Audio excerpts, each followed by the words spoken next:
విదేశాల్లో చదవాలనుకుంటున్నారా? అయితే విదేశ్ కన్సల్ట్ ని సంప్రదించండి. ఈరోజు మిమ్మల్ని కలవడానికి 2-3 ముఖ్యమైన కారణాలతో మీరందరూ తప్పనిసరిగా రావాలి అని చెప్పి నేను మీకు మెసేజ్ పెట్టడం జరిగింది. దురదృష్టవశాత్తు 1965 తర్వాత విజయవాడలో అంత భారీ ఎత్తున వరదలు రావటం దాదాపు 1960 తర్వాత ఇప్పుడే జరిగింది. ప్రభుత్వం ఏర్పడి కేవలం 100 రోజులు కూడా కాకుండా ఈ పరిస్థితిలో, ఈ ఉపత్కరణ పరిస్థితిలో ఇలాంటి ఒక దురదృష్టమైన సంఘటన జరగటం, కొంత ప్రాణ నష్టం, చాలా ఆస్తి నష్టం, ఇవన్నీ జరిగిన మాట వాస్తవమే. ఇక్కడే చంద్రబాబు నాయుడు గారి ఆయన అనుభవం, ఆయన అనుసరించిన తీరు విధానం మనం ఆలోచన చేస్తే ఈ వరదలు ఆయన కాకుండా వేరే వాళ్ళ ప్రభుత్వంలో వచ్చింటే ఈ రాష్ట్ర పరిస్థితి ఏమవుతుంది, ఏమైండేది అని భారతదేశంలో ఉన్న చాలామంది రాజకీయ నాయకులు కలిగిన సందేశం. ఎందుకు చెప్తున్నాను ఈ మాట అంటే, ఆ నీళ్ళలో తిరిగినాడనో, బుల్డోజర్ ఎక్కాడనో, ట్రాక్టర్ ఎక్కాడనో కాదు. రాత్రి 2 గంటల వరకు 3 గంటల వరకు కూడా ఒక కలెక్టర్ ఆఫీస్లో పనిచేసి మానిటర్ చేసి 2 గంటలకు వెళ్దాం, 3 గంటలకు వెళ్దాం, బయటకు వెళ్దాం, ఎక్కడ ప్రజలు ఎలాంటి ఇబ్బందులు పడుతున్నారు. గతంలో ఆయన ప్రభుత్వం వచ్చినప్పుడు 2014 సంవత్సరంలో హుదూద్ తుఫాన్లో వచ్చినప్పుడు ఏ విధంగా చేసే దానికంటే కూడా కొన్ని 10 రెట్లు ఎక్కువగా ఆయన కష్టపడటం. మొట్టమొదటిసారిగా భారతదేశ చరిత్రలో చూస్తే ఎంత ఉధృతంగా వరదలు వచ్చాయో అంత ఉధృతంగా కూడా ప్రజలు స్పందించి ఈ రాష్ట్రమే కాదు పక్క రాష్ట్రాల నుంచి, పక్క దేశాల నుంచి కూడా సహాయ చర్యలు ఇవాళ కూడా కొనసాగుతున్నాయంటే ఆయనపై నమ్మకం, ఈ రాష్ట్రాన్ని తిరిగి గాడిలో పెట్టగలుగుతాడని ఏకైక నమ్మకంతో ఆ విధంగా స్పందన రావటం లేదు. కేరళలో కూడా ఇటీవల తుఫాన్లు వచ్చాయి, కానీ ఇంత ఉధృతంగా విరాళాలు వచ్చిన సందర్భం లేదు. కేరళలో వాళ్ళకున్న అడ్వాంటేజ్ ఎక్కువ విదేశాలు సెటిల్ అయిన వాడు ఉన్నా కూడా నిన్నటి దాకా ఇవాళ దాకా ఆంధ్రప్రదేశ్కి వచ్చినంతగా ఈ వరదలో జరిగిన ఈ నష్టం ఎట్టి పరిస్థితులు ఎవరికి అన్యాయం జరగకూడదనే ఉద్దేశంతో చాలామంది ఉదారంగా ముందుకు వచ్చి విరాళాలు సమర్పించడం జరిగింది. ఒక్కసారి ఈ విషయంలో మాత్రం చంద్రబాబు నాయుడు గారికి ఈ రాష్ట్ర ప్రజలందరూ కృతజ్ఞత చెప్పుకుంటున్నారు. ఆయన లీడర్షిప్ ఏంటి, ఈ వయసులో కూడా ఎంత కష్టపడగలుగుతాడా, అసలు చేయగలుగుతాడా అనేది ఒక ఎత్తి అయితే, గతంలో పనిచేసిన 2 ఇరిగేషన్ మినిస్టర్ల గురించి కొంచెం చెప్పుకోవాలి. ఎందుకంటే వాళ్ళు చేసిన మాటలు, ఒక ఆయన అనిల్ కుమార్, ఇంకో ఆయన అంబటి రాంబాబు. వీళ్ళ నేపథ్యం గురించి ఏంటంటే, అనిల్ కుమార్ నేను చెప్పిన మాటలు కాదు, కేవలం అనిల్ కుమార్, అంబటి రాంబాబు చెప్పిన మాటలే ఇప్పుడు మీ దగ్గర నేను మీ ముందు తీసుకొస్తున్నాను. అనిల్ కుమారు ఎమ్మెల్యే కాకముందు, అంటే ఆయన ఎమ్మెల్యే కావటం, మంత్రి జరగడం ఇమీడియట్గా జరిగిపోయింది. ఎమ్మెల్యే కాకముందు ఆయన ఎక్కడుండేవాడు అయ్యా అని చెప్పంటే గోలీ సోడా షాప్లో కూర్చుండేవాడు. ఇది ఆయన చెప్పిన మాటే. గోలీ సోడా షాప్లో కూర్చొని కాలం గడిపేవాడు, కాలక్షేపం చేస్తున్నాడు. గోలీ సోడా షాప్లో కూర్చున్న వ్యక్తి ఇరిగేషన్ మంత్రి అయిన తర్వాత ఇరిగేషన్ గురించి ఇవాళ ఆయన మాట్లాడుతున్నాడు. ఇది చంద్రబాబు తప్పు చేశాడు, మేము బుడిమర ప్రాజెక్టు మేము అన్నీ అది కట్టాము, ఇది కట్టాము, ఇవన్నీ మేము చేసినట్టువి. అసలు నువ్వు గోలీ సోడాలు అమ్ముకుండేవాడు, ఈ గోలీ సోడాల షాప్లో కూర్చుండేవాడు, నువ్వు ఇరిగేషన్ గురించి అంత పెద్ద సబ్జెక్ట్ గురించి మాట్లాడుతానంటే అర్థం లేకుండా టీవీల కోసం మాట్లాడటమో, రాజకీయ విమర్శలు చేయడం కోసం విమర్శలు చేయడం పద్ధతి కాదు. ఇంకో ఆయన అంబటి రాంబాబు స్వయంగా ఆయనే ప్రకటించినాడు, నాకు ఇరిగేషన్ గురించి ఏమీ తెలియదు. ఒక్కసారి ఎమ్మెల్యే అయ్యాడు, ఏపీఎస్ చైర్మన్ అయ్యాడు, అడ్డమైన పనులన్నీ చేశాడు, అడ్డంగా దొరికిపోయాడు, అన్నీ ఉన్న అతను ఇరిగేషన్ గురించి మాట్లాడతాడు. అసెంబ్లీలో సాక్షాత్తు వాళ్ళ నాయకుడు, అధినేత పోలవరం ప్రాజెక్టు పైన కానీ, రాష్ట్రంలో ఇరిగేషన్ ప్రాజెక్టు ఏదైనా కానీ దానిపైన చంద్రబాబు నాయుడు గారి క్లాస్ పీకుతాను అని చెప్పిన పెద్ద మనిషి, మరి నిన్న బుడిమర ప్రాజెక్టు కానీ ఇంత జరిగినప్పుడు కానీ, తుంగభద్ర ప్రాజెక్టులో గేట్లు పోయినప్పుడు కానీ నువ్వు అంత క్లాస్ పీకుతానంత అనుభవం జగన్మోహన్ రెడ్డి గారు నువ్వు ఆ కన్నయ్య నాయుడు బదులు నువ్వే గేట్ ఇట్లా పెట్టాలి అని చెప్పిండొచ్చు కదా, నీ అంత క్లాస్ పీకుతానంత అనుభవం ఉండేవాడివి. ఈ ఊకదంపుడు మాటలు, ఏదో మాట్లాడటము, మళ్ళీ ముద్దుల కార్యక్రమం స్టార్ట్ చేయటం. ఆ కర్మ ఏందో, ఆ ముద్దులు ఆడవాళ్ళకే పెడతాడు, మగవాళ్ళకి పెట్టాడు. మగవాళ్ళకి ఎందుకు ముద్దులు పెట్టడం నాకైతే అర్థం కాదు. మళ్ళీ అలర్జీనో లేదా ఇష్టం లేదో ఎందుకో తెలియదు. ముస్లిం ముద్దుకు అంత కూడా తలపై చేయబెట్టడం, మళ్ళీ చేయబెట్టే కార్యక్రమం స్టార్ట్ చేశాడు, మళ్ళీ ముద్దుల కార్యక్రమం స్టార్ట్ చేశాడు. సరే, ఇరిగేషన్ ప్రాజెక్ట్ గురించి ఇవన్నీ మాట్లాడుతూ అమరావతి అనేది మునిగిపోయింది, అమరావతి ఇంకా లేదు, రకరకాల ప్రచారాలు ఎన్ని చేసినా ఈ దేశం అంతా గుర్తించింది ఈ చేసిన తప్పుడు ప్రచారాలు. ఇతను చెప్పింది ఒక ఎత్తు అయితే, ఇదే చంద్రబాబు నాయుడు గారు గత అధికారం 2014-19లో ఉంటే పోలవరం ప్రాజెక్ట్ ఆయన వేసిన కాంట్రాక్ట్కి వరల్డ్ గిన్నీస్ బుక్లో రికార్డ్ అయింది. వరల్డ్ గిన్నీస్ బుక్లో ఒక్కరోజు రాత్రిలో ఇన్ని స్క్వేర్ క్యూబిక్ మీటర్స్ కాంక్రీట్ చేసిన ప్రాజెక్టు లేదు, అది కేవలం పోలవరము, అది చంద్రబాబు నాయుడు గారి అధ్యయనంలో జరిగింది. గిన్నీస్ వరల్డ్ బుక్లో జరిగిపోయింది. నువ్వు ఆయన క్లాస్ పీకుతానంటావు. జనాలు నీ క్లాస్ పీకారు, పంపించారు, అయినా నీకు సిగ్గు మానం ఏమాత్రం లేదు. మళ్ళీ మాట్లాడుతున్నాం, మళ్ళీ మనం అధికారంలోకి వచ్చేస్తామని చెప్పి సిగ్గులేదు మనం. కాబట్టి ప్రజలు గమనించాలని కూడా కోరుకుంటున్నాను. ఇక ఇటీవల ప్రచారమైనటివి తిరుమల తిరుపతి దేవస్థానం సున్నితమైన అంశం అయినప్పటికీ ఒక పాలక మండలి సభ్యుడిగా పనిచేసిన నా అనుభవం వీటన్ని దృష్టిలో పెట్టుకొని కొన్ని విషయాలు కూడా చెప్పాల్సిన అవసరం ఉంది. నిన్న ముఖ్యమంత్రి చంద్రబాబు నాయుడు గారు గతంలో లడ్డు నాణ్యత బాగా తగ్గింది. లడ్డు నాణ్యత తగ్గడానికి ముఖ్యమైన కారణం నెయ్యి. ఆ నెయ్యి ఏ నెయ్యి అయితే వాడాలో స్వచ్ఛమైన ఆవు నెయ్యిని మాత్రమే ప్రసాదాల తయారీకి ఉపయోగించాలి అనే దిట్టంలో ఉంది, శాస్త్రంలో ఉంది, అది టీడీలో ఉంది. ఆ అనువాయితీని పక్కన పెట్టి జంతువుల నెయ్యితో లడ్డు ప్రసాదాలు తయారు చేశాడని ఒక స్టేట్మెంట్ ఇచ్చింది. చాలామంది జంతువుల నెయ్యి లేనిది, జంతువుల నెయ్యిలు ఎట్లా వస్తాయి, జంతువుల నెయ్యి తీసుకొస్తాడా, రాజకీయ అవసరాల కోసం మాట్లాడతాడా, మనిషి పుట్టినోడు ఇట్లా మాట్లాడుతున్నాడు ఒక పెద్ద మనిషి. విలువల గురించి, ఆచారాల గురించి, మనిషి సాంప్రదాయాల గురించి విపరీతంగా మాట్లాడు ఇంకో పెద్ద మనిషి ఇక్కడే ఉన్నాడని తిరుపతిలో. ఆ పెద్ద మనిషి గురించి మాట్లాడతాడు, అసలు బుద్ధుండి మాట్లాడుతున్నాడు అని. ఇది నిజం. ఎందుకు నిజమని చెప్తున్నానంటే, లడ్డు ప్రసాద నాణ్యత మీరు చరిత్ర తీసుకుంటే ఆవు నెయ్యే కావాలి. ఆవు నెయ్యి తయారు చేయగలిగే సంస్థలు ఈ భారతదేశంలో ఎక్కడున్నాయి అంటే, 1 కర్ణాటక, 2 తమిళనాడుకు సంబంధించిన ఆవు నెయ్యి ఈరోడు ప్రాంతంలో మాత్రం ఆవు నెయ్యి దొరుకుతుంది.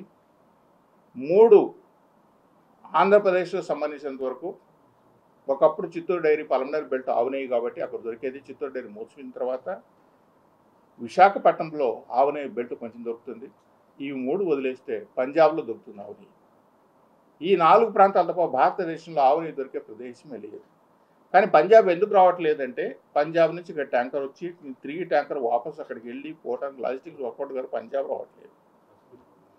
ఇంకా ఈరోడు విశాఖపట్నం ఉండే ప్రాంతంలో వాళ్ళ దగ్గర ఆవు నెయ్యి కొంచెం ఉన్నా తిరుమల తిరుపతి దేవస్థానానికి సంబంధించినంత క్వాంటిటీ సప్లై చేయలేము కాబట్టి వాళ్ళు కూడా ముందుకు వెళ్ళకపోయిన సందర్భం ఎక్కడ విశాఖపట్నం కానీ ఈరోడు కానీ.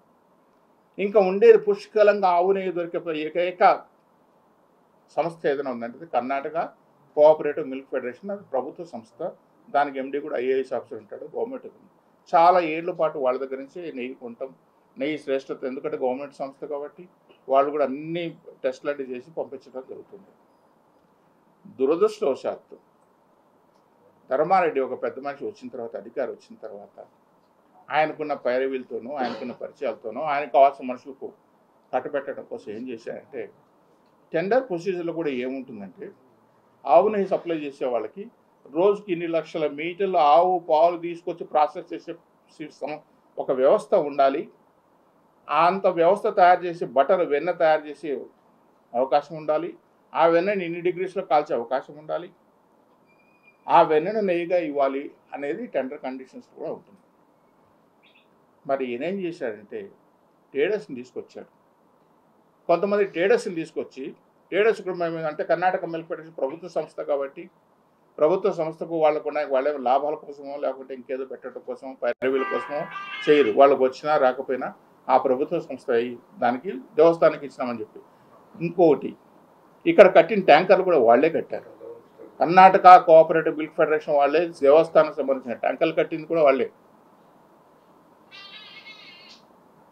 ఆ విధంగా స్వామికి సేవలు, ఎందుకంటే మైసూరు సంస్థానం వాళ్ళదే కాబట్టి, కర్ణాటక చౌల్టీ వాళ్ళదే ఉంది కాబట్టి, ఈ దేవస్థానానికి వాళ్ళకి అనుసంధానం అయింది కాబట్టి కర్ణాటకకు కృష్ణదేవరాయల పీరియడ్ నుంచి కూడా స్వామికి సేవలు. ఈ రోజు కూడా మొదటి నైవేద్యం మైసూరు మహారాజా కర్ణాటక చౌల్టీ నుంచి వస్తుంది కాబట్టి ఆ సంబంధాన్ని కంటిన్యూ చేయాలనే ఉద్దేశంతోనే ఇన్నాళ్ళ పాటు వాళ్ళకు కర్ణాటక నిలిపారు. ఆ సంస్థను పక్కకు నెట్టేసి ఆల్ఫాని ఇంకొకడిని కొన్ని ట్రేడర్స్ని తీసుకొచ్చారు. సరే, మీరు చెప్పిన కండిషన్స్ ప్రకారం ఇన్ని లక్షల ఆవు పాలు ఉత్పత్తి చేయగలిగే సామర్థ్యం కావాలి, ఆవు పాలు ఉత్పత్తి చేయగలిగి మనం వెన్నకు కన్వర్ట్ చేసే సామర్థ్యం ఉండాలి, దాన్ని మనం నెయ్యిగా ఇన్ని డిగ్రీస్ టెంపరేచర్ చేయగలిగే సామర్థ్యం ఉండాలని చెప్పి మీరు కండిషన్ పెట్టినా అవన్నీ పక్కన పెట్టేసి ట్రేడర్స్ దగ్గర తక్కువ రేటుకి వచ్చాడు. సరే, ఆ ట్రేడర్కి ఎట్లా వచ్చింది నెయ్యి? ఇప్పుడు ఆల్ఫా అనే ఒక సంస్థ ఢిల్లీలో ఉంది. కర్ణాటక నుంచి ట్యాంకర్ కావాలంటే 4 గంటలు 5 గంటలు 6 గంటల లోపల ఇక్కడికి ట్యాంకర్ రీచ్ అయిపోతే కొండకు నెయ్యి అవసరం ఉంటుంది. ఒక ఢిల్లీ నుంచి ఒక ట్యాంకర్ రావాలంటే 8 రోజులు 7 రోజులు పడుతుంది.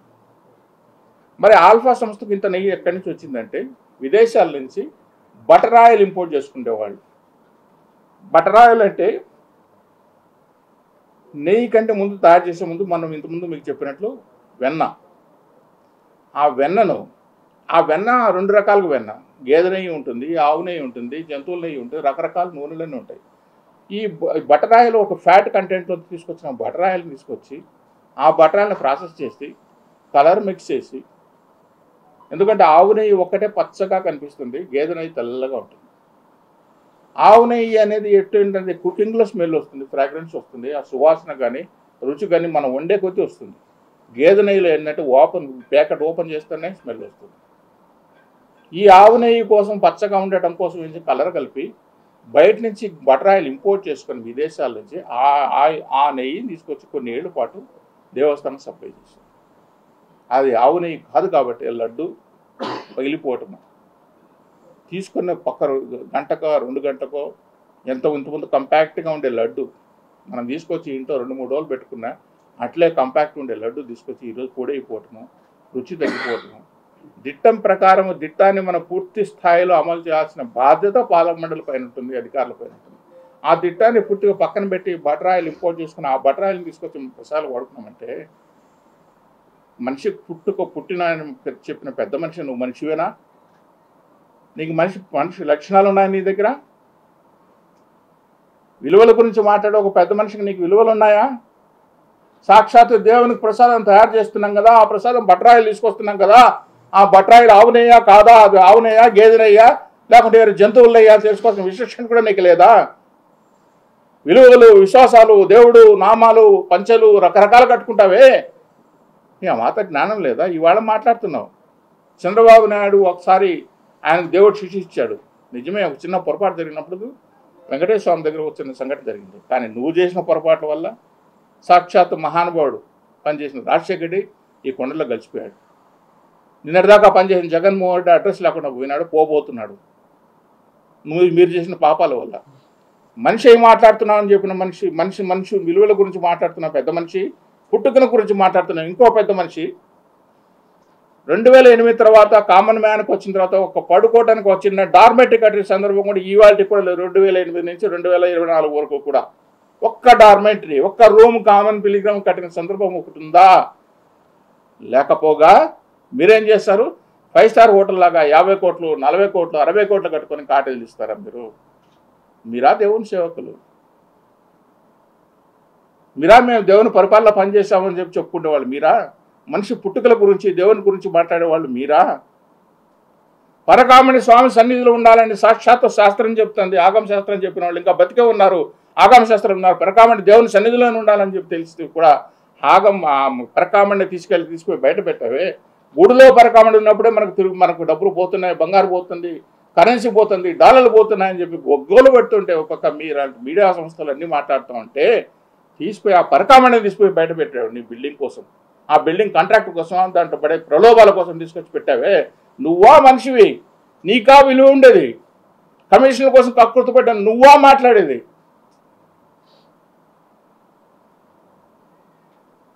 ఇవన్నీ ఒక ఎత్తు అయితే, అన్నదాన ప్రసాదాల గురించి నేను వెళ్ళా ఈవో దగ్గరికి. అయ్యా, ఒక గంట సేపు మీతో మాట్లాడాలి, అన్నదాన ప్రసాదాలు చాలా ఇదిగా ఉన్నాయి, మీరు అన్నదానం ఇంత ముందు తీసుకొచ్చేప్పుడు మేము నూకలు లేకుండా, మాయచర్ లేకుండా, ఫారిన్ మెటీరియల్ అంటే ఒడ్లు, రాళ్ళు, రప్ప ఇవన్నీ లేకుండా చాలా నీట్గా తీసుకొచ్చాము. 5 స్టార్ హోటల్లో ఏ విధంగా భోజనం ఇస్తున్నామో అలాంటి భోజనం మనం పెట్టాలి. అంత రేటు మనం ఇస్తామండి కూడా ఇదేం కర్మండి. 14% పాయించారు, 15%. 100 కేజీల బస్తాలకు నేను డబ్బులు ఇస్తే నాకు రైస్ వచ్చేది 75 కేజీలు వస్తుంది. 25 కేజీలు నేను డబ్బులు అనవసరంగా అటువంటి కట్టిస్తున్నామండి, మార్పులు చేయాలండి అని చెప్తే మీరేం చేశారు? దాన్ని తీసుకొచ్చి రైస్ మిల్లర్స్ అసోసియేషన్ దగ్గరికి కొంటామండి. ఏం ఊరికి ఇస్తున్నారు రైస్ మిల్లర్స్ అసోసియేషన్? ఆ రైస్ మిల్లర్స్ అసోసియేషన్ దగ్గర తీసుకొచ్చి వాడు ఏమి ఇస్తే అది తీసుకొని ఈ రోజు కూడా వండుతున్నాడు. ఎట్లా వస్తున్నాయండి క్వాలిటీ రైస్ మిల్లర్ అసోసియేషన్ దగ్గర? ఏం రైస్ మిల్లర్స్ దగ్గర కొన్నాను మీకు అని చట్టం చెప్పిందా? యాక్ట్లో ఉందా? మంచి రైస్ తీసుకోండి, ట్యాబ్కు పంపించండి, నూకలు ఉండకూడదు, నూకలు లేని రైసు, తేమ లేని రైసు, ఫారిన్ మెటీరియల్ లేని రైస్ కావాలని చెప్తే ఒక గంట కూర్చొని చెప్పొచ్చారు. చాలా ప్రక్షాళన జరగాలండి. సీఎం గారు చెప్పారు తిరుమల నుంచి ప్రక్షాళన జరుగుతుంది, ఒక ప్రక్షాళన జరగలేదు. కొండకెళ్ళి ఏవు గారిని కలిసి వచ్చాము. అయ్యా, మహాలఘు దర్శనం అనేది మహాపాపం. ఇన్నేళ్ల చరిత్రలో మహాలఘు దర్శనం ఒక దుర్మార్గుడు చేసి పెట్టుకుపోయాడు. ఇక్కడ మహాలఘు దర్శనం అనేది 60 అడుగుల నుంచి దర్శనం చేసి 120 మంది నిమిషానికి ఒక పక్క నెట్టడం, ఒక పక్క లాగటం జరుగుతూ ఉంటే వాళ్ళకి ఫ్రస్ట్రేషన్ నాకు ఎందుకుంటుందండి? లఘు దర్శనం మేము ఉన్నప్పుడు కూడా చేసాము, అప్పుడు 70,000 80,000 మంది వస్తున్నారు. నేను వీఐపీలు కూడా లఘు దర్శనం పెడతాను అన్నాడు. పెట్టండి, వీఐపీలకు ముందు తీసుకెళ్ళి కులశేఖర్ పొడుగు పెట్టమని నేను చెప్పట్లే. ప్రతి ఒక్కళ్ళు జై విజుల వరకే వెళ్ళాలి. భారతదేశంలో ఏ గుడి ఉన్నా ఇంతవరకు జై విజుల నుంచి దర్శనం చేసిన గుడి ఒకటి చూపించండి. భారతదేశంలో ఏ హిందువు అయినా సరే జై విజుల నుంచి దర్శనం చేసిన గుడి ఒకటి ఉందా? అలాంటిది సాక్షాత్ విష్ణుమూర్తి కొలువైన ఇక్కడ వెంకటేశ్వర స్వామి దగ్గర 60 అడుగుల నుంచి దర్శనం చేసి పంపిస్తున్నావు. ఇంతకంటే పాపం ఒకటి ఉందా? ఆ పాపం అనుభవించావు కదా ధర్మారెడ్డి నువ్వు, ఆ పాపం నీకు జరిగింది కదా. ఇంకా సిగ్గు లేకుండా మాట్లాడుతున్నానంటే మీరు మనుషులా? మీకు మనిషి పుట్టుకుందా? మీకు 60 అడుగులు దర్శనం చేసి పంపించడం ఎంత ఘోరం అది. అది వద్దయ్యా, లఘు దర్శనం చేయించండి అయ్యా అని చెప్పాను. చంద్రబాబు నాయుడు కూడా వేడుకున్నాను, మీడియా ద్వారా వేడుకున్నాను, లఘు దర్శనం వద్దండి, మహాలఘు దర్శనం వద్దండి, లఘు దర్శనం చేయించండి ప్రతి ఒక్కళ్ళు కూడా. అదే చెప్పాను. అయ్యా, లడ్డు క్వాలిటీ నాణ్యత పోతుంది అంటే లేదు, మేము కేఎంఎఫ్ తీసుకుంటామని చెప్పాను. ఇప్పుడు ఈ వాళ్ళ జరుగుతున్నాయి, ఈ వాళ్ళ వరకు జరుగుతుంది. కేఎంఎఫ్ కర్ణాటక మిల్క్ ప్రొడక్ట్ తీసుకుంటామని చెప్పినా మళ్ళీ ఢిల్లీ సంస్థ తీసుకుంటుంది. ఈ వాళ్ళు కూడా ఢిల్లీ సంస్థ దగ్గర 65% తీసుకుంటే కేఎంఎఫ్ 35% తీసుకుంటాను. ఇదే మోసం. ఎందుకు ఇవన్నీ? ఎవరిని తృప్తిపరచడం కోసం? ఎవరిని మీరు ఎవరికి అనుసరణలు పడటం కోసమో, ఎవరిని మీరు మననం చేసుకోవడం కోసం ఇవన్నీ చేస్తున్నారు. ఎక్కడ నెయ్యి బాగుంటే, ఎక్కడైతే మన లడ్డు క్వాలిటీ బాగుంటుందో అక్కడ తీసుకోవాలా. అదే రేటుకి ఇస్తున్నప్పుడు మళ్ళీ ఢిల్లీ సంస్థ దగ్గర తీసుకోవడం ఎంతవరకు దీంట్లో సమంజసమో అధికారులు ఆలోచన చేసుకోవాలి. అధికారులు ఆలోచన చేసుకోకుండా మా ఇష్ట ప్రకారం మేము చేస్తున్నాము. అధికారిని ఒక ఏఈఓనో ఒక ఈఓనో వస్తే మేము సర్వాంతరం మేమే సర్వాధికారులు మాకేమన్నా మొత్తం మాకే తెలుసు అని చెప్పి ఉద్దేశంతో టికెట్లకు మీ దగ్గరికి వస్తారు. మనుషులు వచ్చేవాళ్ళు భిక్షగాళ్ళ మాత్రం నాలాంటి వెళ్ళి నేను సలహాలు ఇవ్వకపోతే ఎక్స్ బోర్డు మెంబర్లకు టికెట్లు ఎందుకండి అని ఎవడు అడిగాడు? నేను టికెట్ బోర్డు మెంబర్ ఉన్నప్పుడు మేము తీసుకోవట్లేదు. ఇలాంటివి కాకుండా ప్రక్షాళన తీసుకోవాల్సిన అవసరం ఉంది. చంద్రబాబు నాయుడు గారు అని చెప్పిన విషయంలో ఏమాత్రం అవాస్తవం లేదు. ఎందుకు లేదంటే ఇది జరిగిన సంఘటన. బటరాయిలు తీసుకొచ్చి విదేశాలకు తీసుకొచ్చి దాన్ని కరగబెట్టి నెయ్యిగా సప్లై చేస్తే ఒక పెద్ద ల్యాబొరేటరీ కట్టారు. ₹1,00,00,000 ఖర్చు పెట్టి కొండపైన ల్యాబొరేటరీ కడితే ల్యాబొరేటరీ టెక్నీషియన్స్ పెట్టుకోలేకపోతున్నారండి. ఎస్సీబీసీ ఛానల్లో వందల జాబ్ ఉద్యోగాలు ఇస్తారు, పనికిరాని చోట 100 మంది ఉద్యోగాలు ఇస్తారు. 4 టెక్నీషియన్ పెట్టుకోలేరు. నెయ్యికి ఒక టెక్నీషియన్, ఆయిల్కి ఒక టెక్నీషియన్, మిగతా కావాల్సిన ముడిసరులకు ఒక టెక్నీషియన్ పెట్టుకునే పరిస్థితి. 100 ల్యాబొరేటరీ ఖర్చు పెట్టినాం, ₹1,00,00,000 ఖర్చు పెట్టి ల్యాబొరేటరీ పెట్టినాం, కానీ టెక్నీషియన్స్ లేదు. ఇవాళ నెయ్యి ట్యాంకర్ వస్తే, కొండపైకి నెయ్యి ట్యాంకర్ వస్తే దాన్ని టెస్ట్ చేయడానికి CFTRI మైసూరు పంపిస్తున్నాం. మైసూరు నుంచి ల్యాబొరేటరీ టెస్ట్ రావడానికి 4 రోజులు పడుతుంది. 4 రోజుల పాటు ట్యాంకర్ అక్కడ పడిగాపులు కాచుకోవాలి. రేపు మళ్ళీ వాడు సప్లై చేయమంటే చేస్తాడా? ఆ 4 రోజుల రూపాయల హాల్టింగ్ ఛార్జెస్ ఎవరు కట్టిస్తారు? ఆ లారీ వాడు అడగడా, ఊరుకుంటాడా? నేను పోనండి కొండకంటాడు. ఇవి ఎన్ని ప్రక్షాళనలు కదా జరగాలి. వీటి గురించి కదా మీరు గతంలో పనిచేసిన పాలకులు ఎవరైనా ఉంటే, మీకు తెలివి ఉంటే మీకు జ్ఞానం ఉంటే పంచండి, అయ్యా ఇలా కాదు చేయండి అని చెప్పి. రాజకీయ ప్రళయం కోసమో రాజకీయ అవసరాల కోసమో ఇంకొకరు మనం ఎత్తి చూపడం దేవుడితో పెట్టుకోవద్దని. దేవుడితో పెట్టుకునేదే మీరు. దేవుడు నగలు తీసుకొని తిరుపతిలో ఎగ్జిబిషన్ పెట్టుకోవాలి. పెద్ద మనిషిగా బతికే ఉన్నావు కదా. శ్రీవాణి నిధులు ఇంత అయిపోయినాయి, ఇన్ని వందల కోట్లు జరుగుతున్నాయని చెప్పంటే మీ సాక్షాత్ మీరే చెప్పారు కదా. 5 లక్షలు అడితే 5 ఎందుకు 10 తీసుకోని చెప్పి చెప్పటం ఎవడు మీ బాబు సొమ్మాది. శ్రీవాణి టికెట్లు అని చెప్పి పెట్టేసి టికెట్లు అమ్ముకొని దాన్ని తీసుకుని 5 లక్షలు చోట 10 లక్షలు, 10 లక్షల చోట 15 లక్షలు ఇచ్చేమని చెప్పడం. ఇంకొక పెద్ద మనిషి గంగమ్మ గుడి సాక్షాత్ వెంకటేశ్వర చెల్లెలు. మరి 4 గంగమ్మలు ఉన్నారు తిరుపతిలో. ఆ 3 గంగమ్మలు కనపడలేదా? వాళ్ళ చెల్లెలు కదా. ఇక్కడ నువ్వు భజన చేయడానికి నీ ఇష్టం వచ్చిన కార్యక్రమాలు చేయడానికి కోట్ల రూపాయలు ఖర్చు పెట్టావే. నీకు ఆ రోజు విలువల గురించి తెలియలేదా? మనిషి పుట్టుక గురించి తెలియలేదా?